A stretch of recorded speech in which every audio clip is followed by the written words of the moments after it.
Facebook ad model, what we need to do, how we need to approach advertising with Facebook. The first thing that we want to do is go ahead and sign up for a Facebook account. Very, very easy, simple walkthrough process. I probably don't need to demonstrate that for you. Okay, just go there. I'll give you the website, as a matter of fact, in just a couple of slides. If you've got multiple ventures, you want to create a main account, and then you create groups for each venture. And you can actually create pages as well, but some of that has to do with generating free traffic, and I'm not going to talk about that too much. But there are a lot of potential avenues that we can go down to get free traffic from Facebook as well. But basically, we do want to be a user of Facebook. If you have only one business, you can create an individual account, or you can create a business page if you want to. You can also create an individual account and create multiple business pages. Like I have for a couple of my websites, I have business pages on my main individual account, and for the two bands that I'm in, I have pages also for those. And you log into your individual account and you can manage all of your pages from there.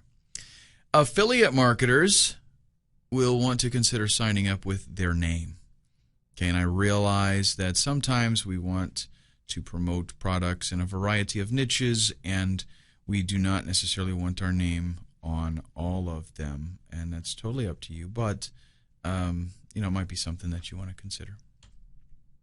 After you sign up, you will want to go in and update your profile, upload some pictures.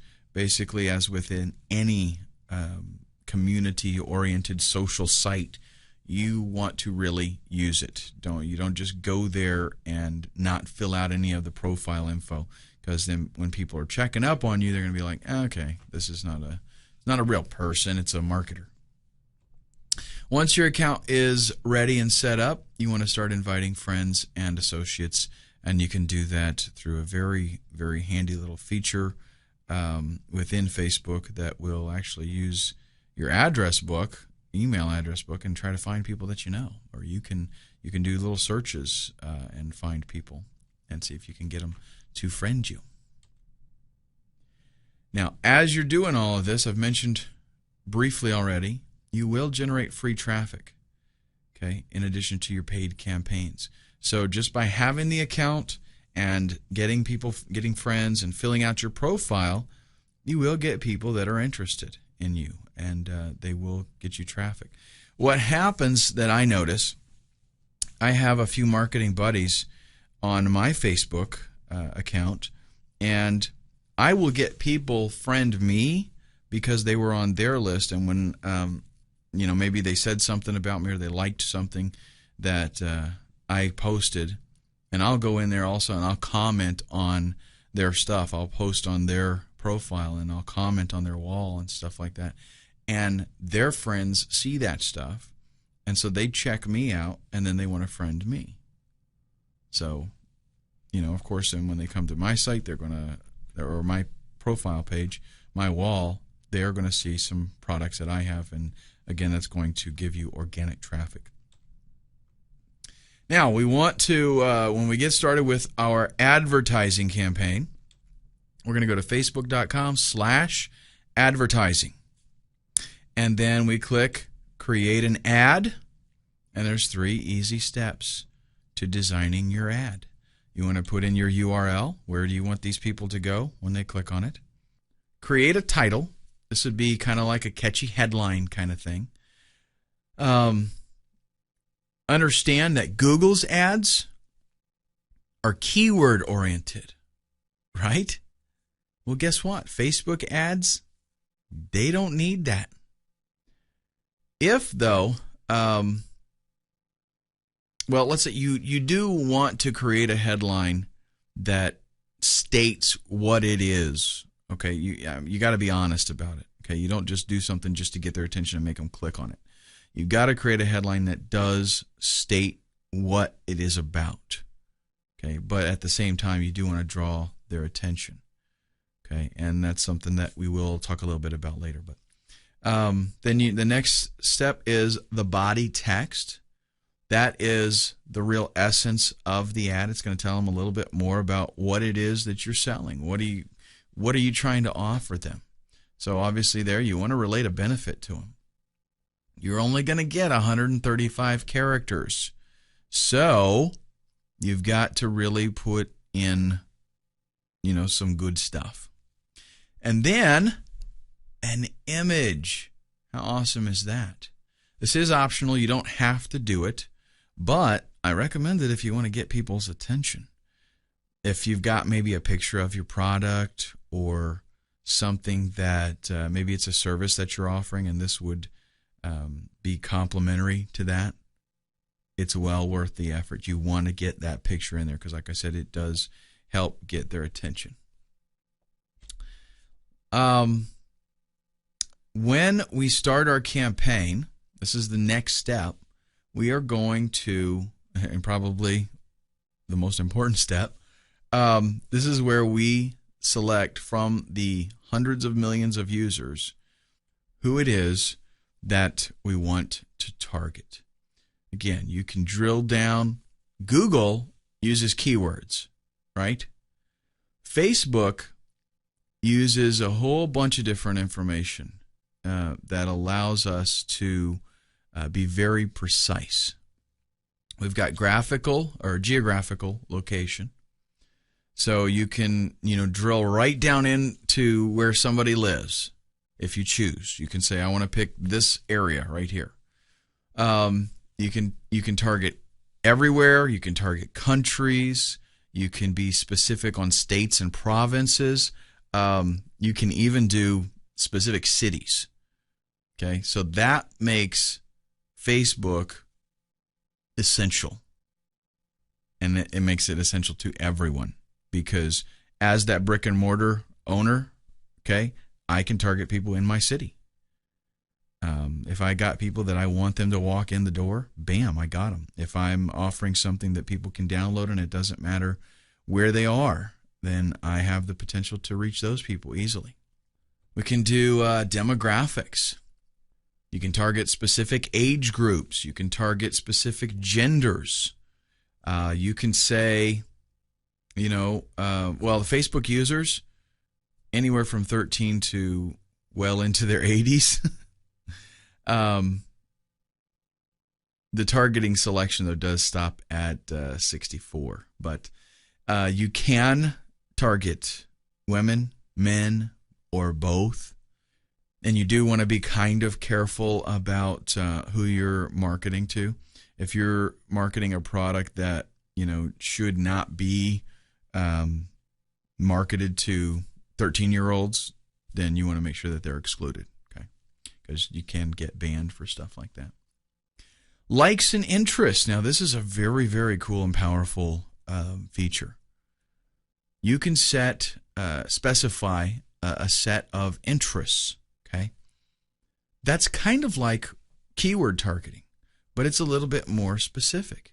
Because with keyword targeting, I've got to put in some specific keywords that I want to trigger my ad. Well, Facebook, though, I can pick an interest. And then when those users pick an interest, bam, it's a match. So that's something that Facebook says, oh, these people, they want to hear more about that, so show them those ads. So, in other words, if I'm on AdWords, I have to put in, how to play guitar, how to play electric guitar, how to play acoustic guitar, beginning acoustic guitar lessons. I have to put in all these crazy keywords.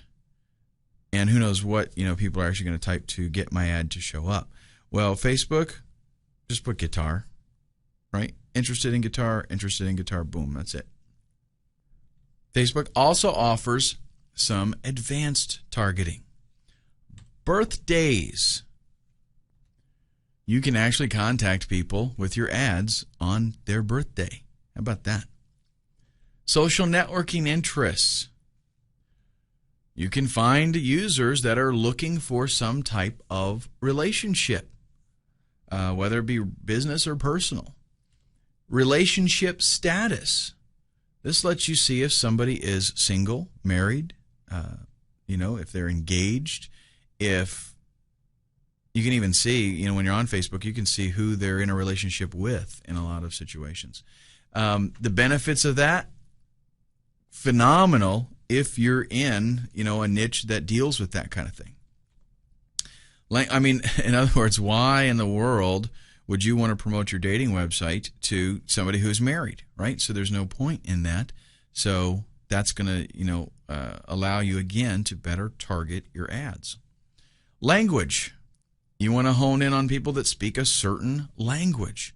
Let's say you've got a product, a software product, and it is in 3 different languages, Spanish, German, and English. So what can you do? You can make sure that on Facebook, you want to promote your Spanish product to Spanish-speaking people. You have that ability. Education and work background. You can target people of certain education levels, or things, maybe places that they have listed for their workplaces. And connections. This is a pretty neat feature.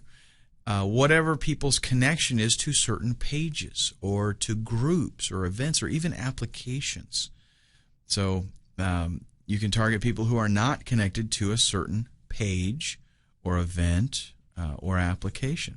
And it's possible to hone in on friends of people with that desired connection, the thing that you're looking for. So you can hone in on friends or associates of people that have the connection that you're looking for. So really, again, a lot of potential there. Now, up next, in signing up as an advertiser, we're going to talk about some scheduling and bidding, stuff like that, and just some things that you need to fill out. One is currency, and this is the currency that you'll be using for bidding. So you're going to specify that. Okay, Facebook accepts U.S. dollars. It accepts the Great British Pound, Japanese yen, currency from Denmark, Canada, and Turkey, just to name a few. Time zone is the next one. This is your time zone as the advertiser. It wants your geographical location. A campaign name. That's something just for you to specify so that you know what this campaign is. Once stats start pouring in, you might have several campaigns going, and you want to know how each one of them are doing. So the name is just to differentiate your different campaigns. Your daily budget, pretty much, whatever you want to be spending. You can do as little as $1 a day, and I think Facebook sets $50 maybe as a default, but you can change it. Scheduling. You can schedule your campaigns, or you can to have at certain times, or you can just run them continuously until further notice. So in other words, I can say I want it to run next week, and then it just stops. Bidding. Well, you can do 2 different models. You can pay for impressions, or you can pay for clicks.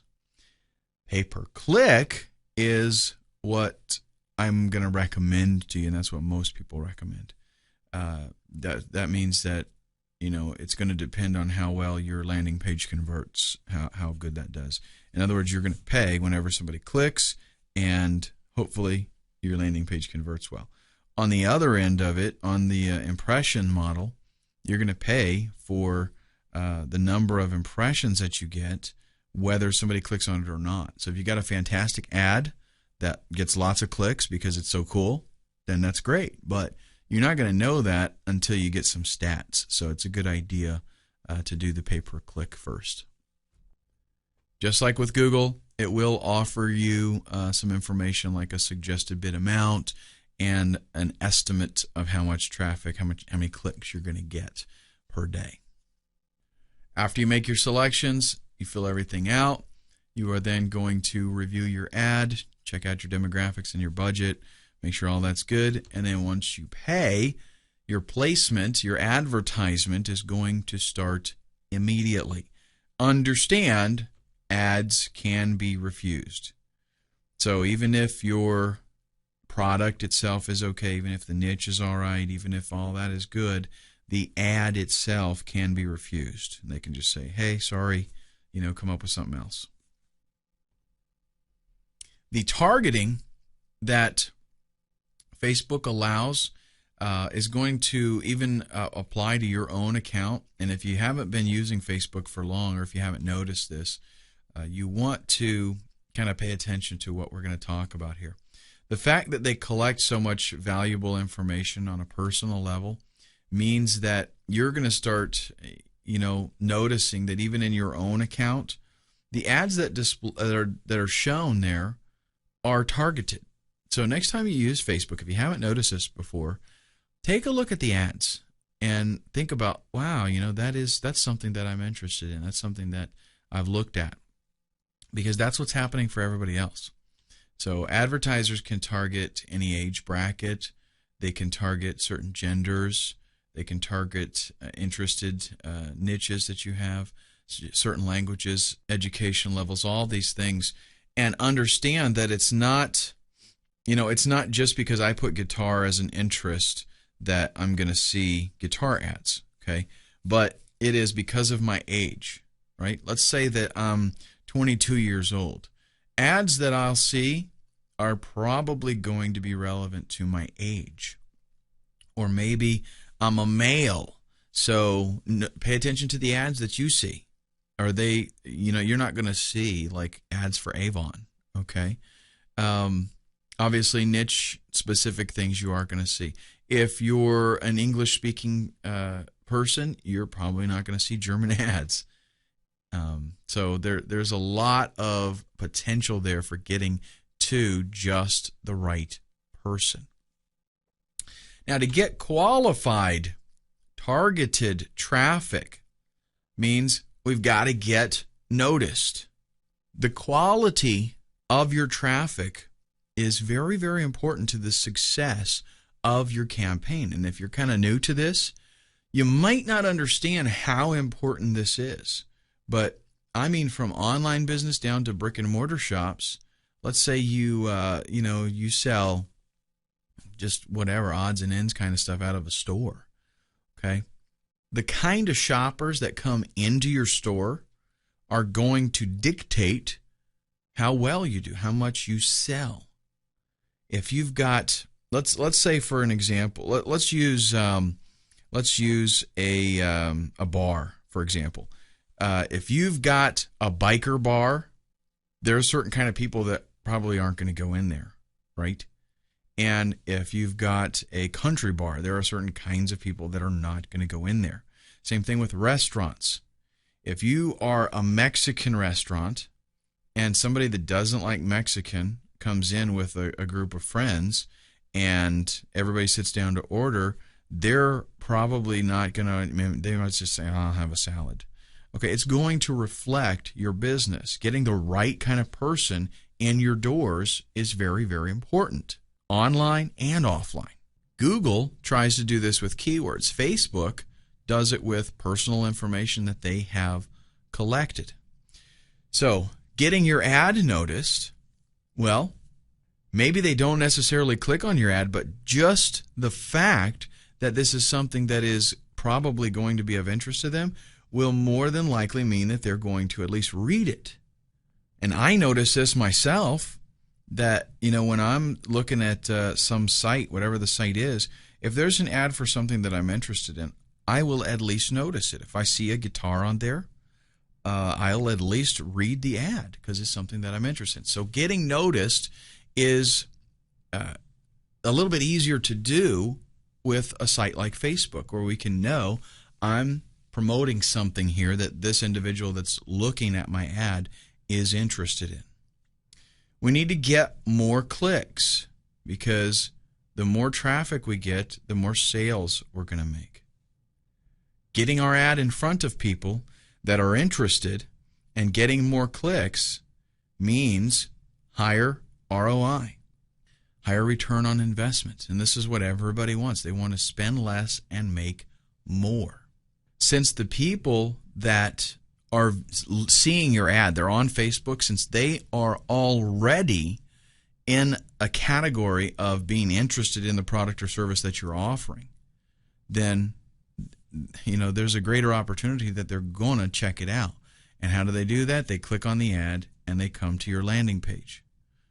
Once they get there, they're going to be much more likely to buy what it is that you're selling because they're interested in it. We already know that they're interested in it. That's why they even saw the ad, and that is why they clicked on it. So the likelihood that they're going to make a purchase, pretty good.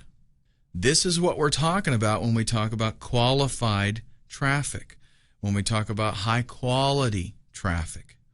The people that make money spamming, they don't make as much as they would if they were able to have an email list of people that they know are interested in what they're selling. What they try to do is try to get people to come to a website. They mass mail people, and it's illegal, right? It's bad. Everybody hates it.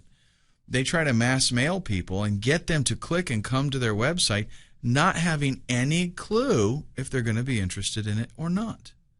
Okay, and yeah, they do make some money. But if I send out 100,000 emails to people randomly, okay, and they come and click and come to my website, who knows how many of them are going to be actually interested? I might make 100 sales. Whereas if I had 100,000 people that I knew for a fact were very interested in my product, how many sales do you think I'm going to make? I could make 10,000 sales, 20,000 sales, because these people are interested. They're qualified. It's a higher quality of traffic. And everybody knows, it's better to have qualified traffic than just numbers.